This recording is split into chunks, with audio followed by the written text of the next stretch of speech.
Alright, my name is James, and this is Project Creative 4. Starting off with the first question, what connections did you make from Dali's work to creativity and innovation? So, when I first saw Dali's work, first of all, it's Salvador Dali, the famous artist, right? And when I first saw his work, I thought it was very irrational and could be compared to a child's artwork, but refined with some art techniques to look somewhat more professional. But ultimately, I felt like his creativity was messy and lacked any artistic direction whatsoever. But when I read about the surrealist movement, I can kind of understand Dali's innovative art style because basically he makes it so that it explicitly aligns with the values of the unnatural and the irrational. Like the fact that I considered it weird in the first place reinforces how our unconscious mind can can guide our creative perceptions in one direction and limit us from exploring those other very weird or new paths, I guess, those new directions. Alright, so the next question is, how did it help you understand these concepts? Well, Dali's work has helped me understand how creativity influences change by allowing us to explore beyond the past or current trends. When we permit ourselves to explore in this sort of like surreal and like almost childlike state where we're constantly curious. So like after watching the video called "The Case for Surrealism," it's helped me it has helped me like reflect on the influences of our creative direction, right? And understand why it's important to consider them. Because once we've identified the like conscious limitations or subconscious limitations that we put on ourselves, then we can innovate more freely as our perception of value is also like less constrained. Next, we were asked to consider how creativity connects entrepreneurship and innovation.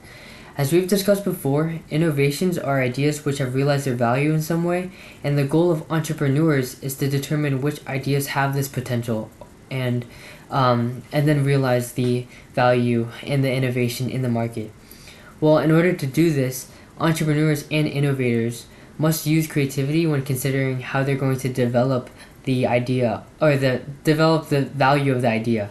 So creativity allows innovators to think freely by using processes like divergent thinking and convergent thinking to create ideas, and then entrepreneurs then extract the value as best they can and develop it into a valuable product or service or whatever it is into the market.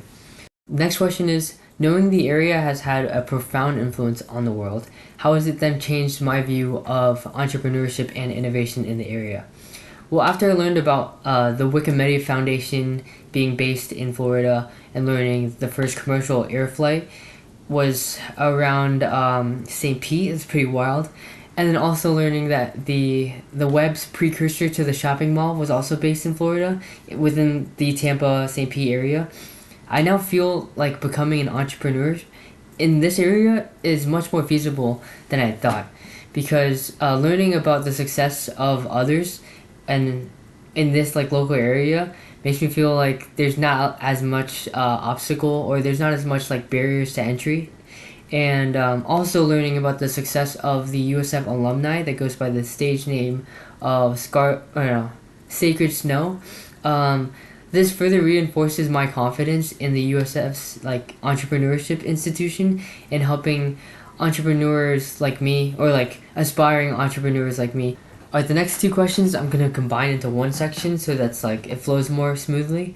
It asks us to find two examples of creativity and innovation within the area, like two other ones than the ones I've stated before, and show how show how it's had a significant influence, and then describe the innovation. So, the first one I can think of is the Dali Museum located next to the USF St. Pete campus, and it is a primary example of innovation as it is known for its really cool architecture and the dedication to the works of the Salvador Dali, and it strongly contributes to the cultural and artistic landscape in the area. I've seen like very weird, intricate structures around the area, which has had its influence from this museum.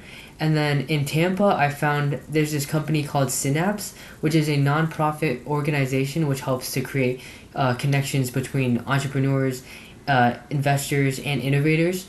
They actually host this thing called a Synapse Summit, which is one of the largest technology events for innovation and networking. So I'm gonna go check that out if I can. But that's it. Here are my sources, and hope you have a nice day.